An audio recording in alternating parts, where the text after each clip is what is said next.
Welcome to Africa in Focus on Afrique Today TV. I'm Samuel Omwenga, I'm your host. This is our premiere show and we appreciate that you've joined us to watch it, and we hope that you could do so on a regular basis. Africa in Focus is a show designed to bring current affairs from Africa to an audience worldwide, especially those in the diaspora here in the United States and elsewhere who do not have time to watch and follow up what's happening back home. We bring you news, analysis and commentary on African affairs in a manner that is cogent, accurate, and time conscious.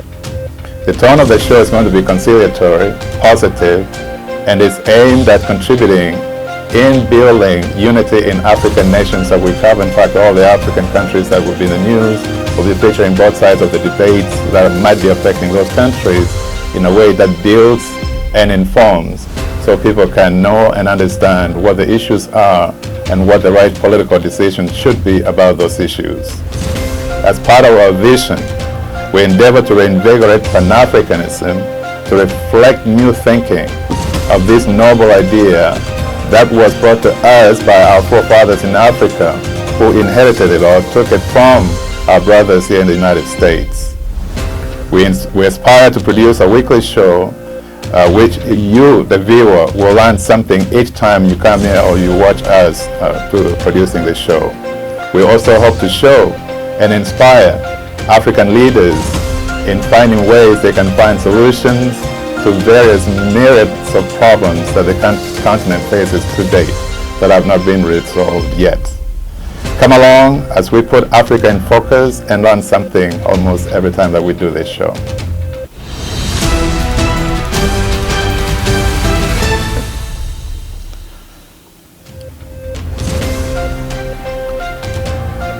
Welcome back.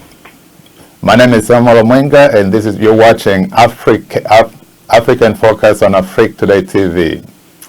There's going to be a lot of things we'll be covering. It's not possible to produce a show that can cover all the events that are happening in Africa today. But what we'll endeavor to do is to give you summaries of some of the news and events that are happening in Africa that we think you should know. We will select a few countries that we think are more on the news on things that matter to you. Today's show, we're going to feature a few countries: Kenya, South Africa, Burundi, Ivory Coast, and if time allows, we might go to other countries. Starting from Kenya, what is happening there today that is the hottest news is what they call BBI, or Building Bridges Initiative. This issue surrounds the president of the country, Uhuru Kenyatta, having come together with the previous prime minister there, Raila Odinga, to forge a new relationship to bury the hatchet, the past that they've gone through the elections, which were contested each time, and try to figure a way to get the country moving in a direction of unity. While many of these problems are mundane that are proposed in this BBI, it's very clear there are some of them which they are not agreeing, at least the opposition or some people in the country are not agreeing to, and they are seriously contending them. Ruto, for example, who is the vice president in the country, is coming forward with stiff opposition to implementation of this BBI, and his supporters claim, he and his supporters are saying, the BBI movement is an attempt by both Raila and Uhuru, the president, for Uhuru to continue staying in power past his current term, which expires in 2022, and for Raila to have a back-ended way to come back to the presidency that he has been seeking for quite some time. Although Ruto initially opposed this government spending on this project, on this BBI project, it's now clear that he's switching positions or reverting back to supporting it because he thinks it's in his advantage to do so. Raila, for his part, is utilizing this opportunity to educate and inform the public about what it is. He's saying it's not about him or Uhuru wanting to extend his power. It's not about Raila wanting to get to power through back doors, Ruto and others allege. This is the ongoing debate, and this is a very active debate. In other words, they're doing a lot of things to undercut each other's side or try to advance their respective positions. They are holding a number of rallies across the country. The first rally was strategically held. This is for BBI, that is led by Raila. The first rally was strategically held in Kisii, a municipality in southwestern Kenya, where BBI proponents who are aligned with Uhuru and Raila projected what they perceived to be their super alliance. This is an alliance of politicians, leaders in the country who believe that they have the upper hand in getting the presidency in 2022. The second rally was held in Kakamega, a municipality in western Kenya, and the third one was held yesterday in Mombasa, where Raila assured Kenyans once again that this BBI is not about him trying to get to the presidency through the back door or for Uhuru to extend his term. This is more about uniting the country by addressing very specific issues and problems that have been plaguing the country since independence, really, because nobody can say that the country has held credible elections other than one time in 2002, where it was near unanimous that those elections were fair and credible. Now, nobody knows what the outcome of this is going to be. The contention is, or rather what Raila wants to do, is to have a referendum where Kenyans will be asked to vote, as they did back in 2010, when they changed the constitution, which had been in place since 1963. The expectation is in passing a referendum which approves the proposals, at least the number of the proposals that were recommended in this report, that the country then can go into the next elections, which are scheduled to be held in 2022, in a manner that is going to be more fair, more open, and more transparent, and to avoid all the political violence which have always followed every general election that has been held there. They have several other rallies that are scheduled to be held. I think there are about 6 or 7 of them in total. They've done 3, so they have 4 more rallies to go to get that done. Now, this is a story that is active, and we'll be following it. As soon as we know new information, we'll give you updates on it. But stay tuned and keep watching our show, and you'll learn more about this. Now, from Kenya, we go on to South Africa, where something very interesting happened, where a business mogul from there, Patrice Motsepe, is in trouble for something he tweeted, said, and was tweeted and shared in social media when he was meeting with United States President Donald Trump, in Europe at the World Economic Forum, where Motsepe heaped a lot of praise on Trump and said a number of things which got people going. Why he said that, or why he was praising Trump. The mining billionaire told Trump, Africa, quote unquote, loves Trump, but he also said that Africans love the United States. Motsepe, who was speaking during the World Economic Forum at the Swiss town of Davos, also said Africa wishes both Trump and the United States well, adding that success of America is success of the rest of the world. Before gushing on Trump, Motsepe touted his company as doing business in 50 countries, and that he had the honor of being selected as one of Forbes magazine's 100 greatest business minds. The response from the tweeters was swift and mostly harsh, saying things that we cannot repeat or broadcast. But you can imagine they were not happy when Motsepe should be one of the top billionaires should be. He is actually a billionaire, very wealthy, that he would say what he said about about Africa loving Trump.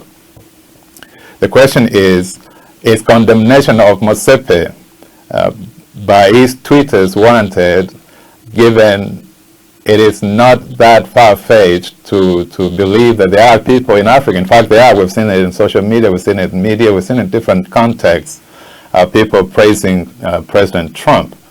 There are two sides to this. Just like in the United States, Trump has a lot of followers, a lot of people who admire him, a lot of people who like what he does. Of course, on the other hand, he also has many who do not like him. In fact, some of them outright hate him and make it clear in their postings and things they say in media. Now, it's often the case as I've said, indicated, here in the United States, you can find both sides. You can find people who love Trump, and you find people who hate him. Those who hate Trump will give you the usual litany of reasons why they hate him, which often casts the U.S. president as ill-suited for the presidency.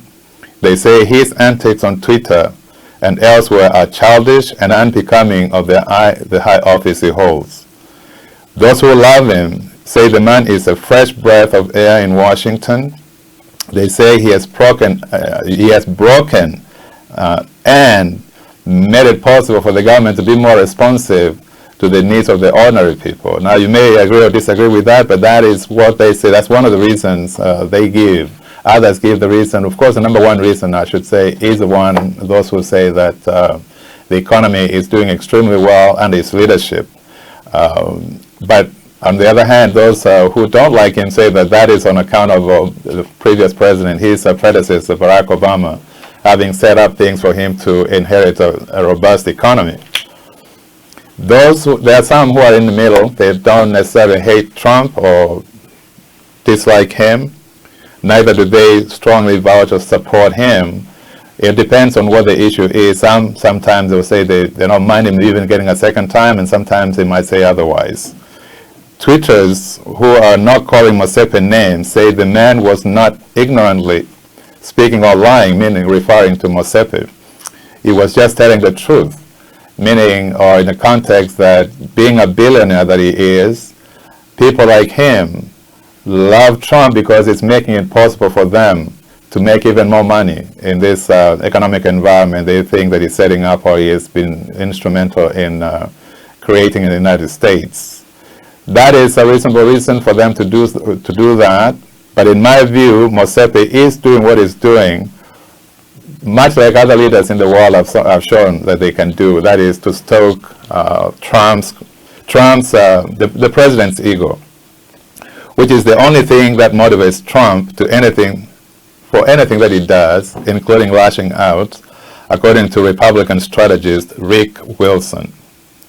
According to the Los Angeles Times, from Moscow to Pyongyang, from Paris to Jerusalem, presidents, prime ministers, and dictators have figured out that in order to get what they need, they must weaponize Trump's vanity. This is done in different ways, and different leaders have picked up on that using different approaches. South Africa President Moon Jae gave President Trump credit for a diplomatic breakthrough in North Korea to ensure Trump saw peace as a potential legacy issue for him. French President Emmanuel Macron literally and figuratively stroked Trump with the goal of getting him to preserve the Iran nuclear deal. Israeli Prime Minister Benjamin Netanyahu put an intentionally and internationally televised show just for Trump. The show was tailored to make Trump feel that his long expressed hostility to Iran was justified. China's leader Xi Jinping and the Saudi king both rolled out the red carpet, unlike anything they had done for any president, any leader who had visited their countries before, making Trump feel special. Mosepe may have also been appealing to Trump's vanity in the hopes he can henceforth change his views on Africa. He famously derided as home to shithole countries. That's a word most of us will not use but he used it, and that's what, excuse me, that's how he sees Africa, or at least many of the countries. In Mosepe's view, assuming this was his motivation, appealing to Trump's vanity will pay dividends for Africa in his second term, meaning Trump's second term, if he's reelected. But this is a prospect many hope and pray does not happen. In other words, they don't want re-election, or rather Trump be re-elected. Those who are opposed or don't like what Mosepe says do not want Trump to be re-elected. It's hard to know what Mosepe's praise was, or what the motivation was, but it is clear that the man was very comfortable those of you who may have seen the clip, he was very comfortable giving or heaping the praise as he did on Trump. Now, we'll continue to follow this story, how much it has picked up and what the responses are from other African leaders, or do they share the same views. I would say they're about to have their annual conference in a week's time in Addis Ababa. Media will be very keen to know if Mosepe represents their views, and my guess will be most of them, if not all of them, at least for PR purposes, will not openly disagree with Mosepe, what he said. They might say maybe they will not use the word love, that Africa loves Trump, but at the same time, none of them I see condemning or saying that what Mosepe said was not acceptable or it was inappropriate. Now we leave South Africa and briefly look at what is happening in a small country most people know, but no, I should say some people know, but most people probably don't know. It's called Burundi. It's in Central East Africa.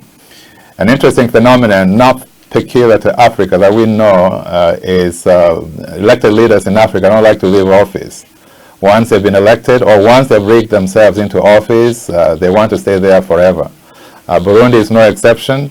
But I found this interesting because what they have done in Burundi in efforts to deal with this issue, meaning the recently elected president is refusing, wants to extend his term in office. In fact, he has, by changing the constitution. What they've done is voted to pay the equivalent of $525,000 US to President Pierre Nkurunziza and provide him with a luxury villa when he leaves office.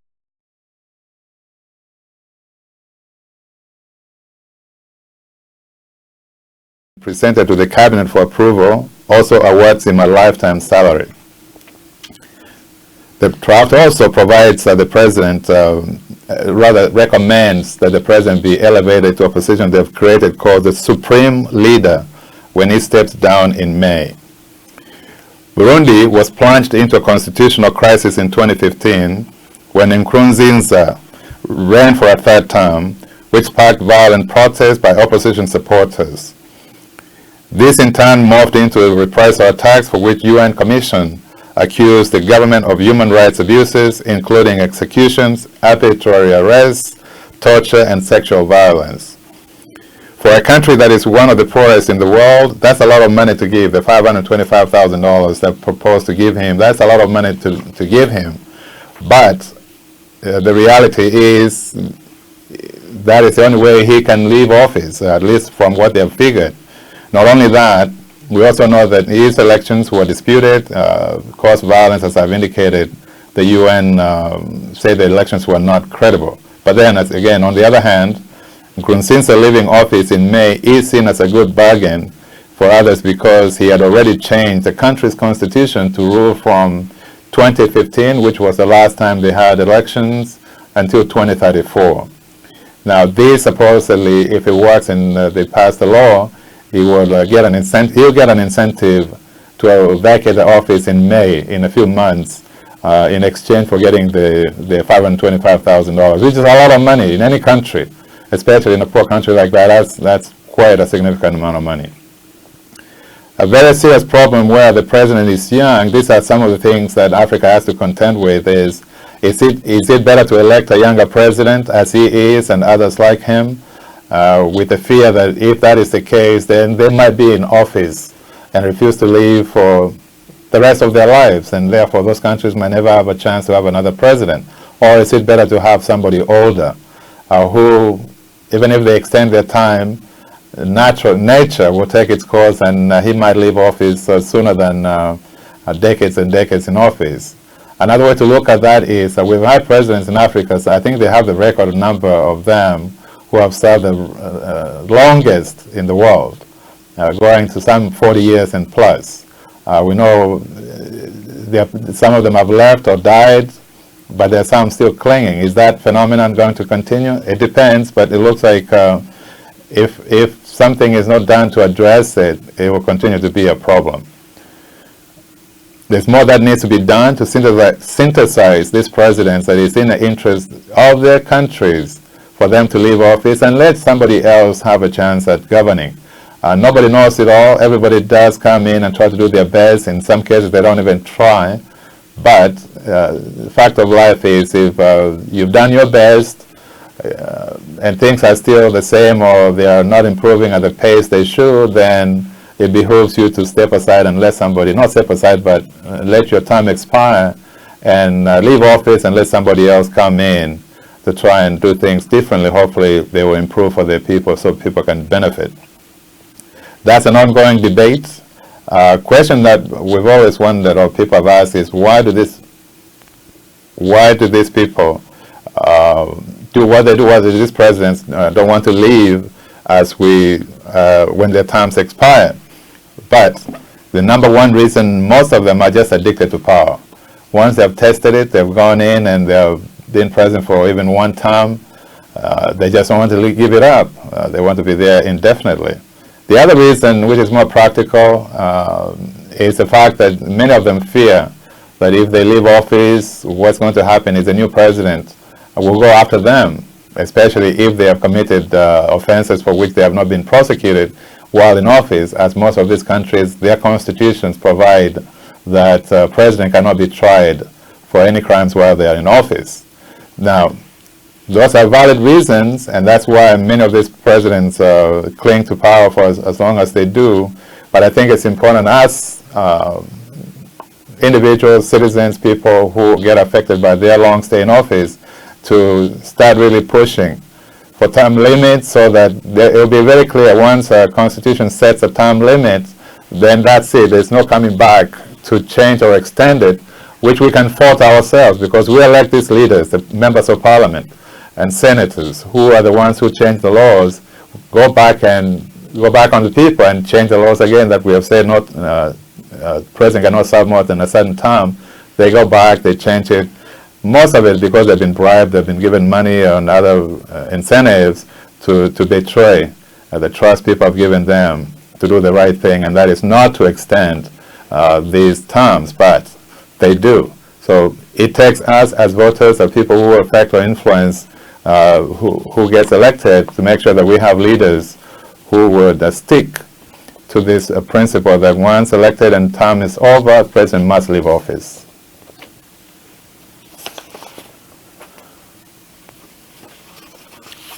Now, in the interest of time, we don't have a lot of time left to cover all the topics that I had in mind, but let me speak quickly about the Democratic Republic of Congo, DRC. On January 24th, 2019, then opposition leader Felix Tshisekedi was sworn in as president of the Democratic Republic of the Congo, DRC as we know it, most of us we refer to as DRC, making it the first time in the country's history in which there was peaceful transition of power from the incumbent to the opposition leader. It has been a year since then. The question is, has the country fared any better with the new president? And the answer is the jury is still out. Even though things look promising, they are not even near as where they would have been had things gone a direction. Even Tshisekedi himself said he wanted to take the country when he was sworn in. In fact, Mr. Tshisekedi himself was asked this same question during an interview with BBC in London, where he was attending the UK Africa Investment Summit, and his response was candid. No, things are not where they should be, given the country's richness in resources, but he attributes this to the country's history of past strong regimes that were not democratic, and also because of mismanagement and bad governance and lack of transparency. That was very fascinating for him to say that, especially given his predecessor, Joseph Kabila, is still around and pretty much very active in what's going on in the government. A lot of people say he's controlling the government. Tshisekedi denied that. He said he's not. He's just palling with his friends who are in power, there's nothing wrong with that. Anyway, however, Tshisekedi says he went very quickly when he was elected with what he calls the emergency program, with very little means, building schools, restoring hospitals, roads, bridges, setting ferries to facilitate river traffic. Asked his relationship with former President Joseph Kabila, Tshisekedi says he does not believe Kabila should be a prisoner. He tacitly gave Kabila credit for not clinging to power by allowing Tshisekedi to be sworn as president. According to Tshisekedi, it was unreal to come from the opposition and take power. No one thought that was possible before. Asked directly whether Kabila still controls the country, as it's claimed by others, including the opposition, Tshisekedi dismissed this as normal speculation. According to him, Kabila has the right to continue meeting with the people in power and doing what he has been doing. Now, it's been a year since Tshisekedi was elected. As I mentioned earlier, things are looking brighter. They just came from a conference, he attended the Africa Summit conference in the UK, and according to what I've seen somewhere else, he's supposed to come to the United States to continue promoting DRC, excuse me, to get business and investors to come invest in DRC, and this is supposed to happen in June during a trade show that is being organized by the new Chamber of Commerce of DRC. All these news events, you can get them as time has run out, but you can check us out, Afrique Today TV on Facebook, YouTube, Twitter. You can also download the app, Afrique Today app. You can use that on your Android or iPhone, and the website you can get this also is www.afriquetoday.com. Thank you for watching, and we hope to see you again. Come back and we'll give you more analysis, news, and information from Africa.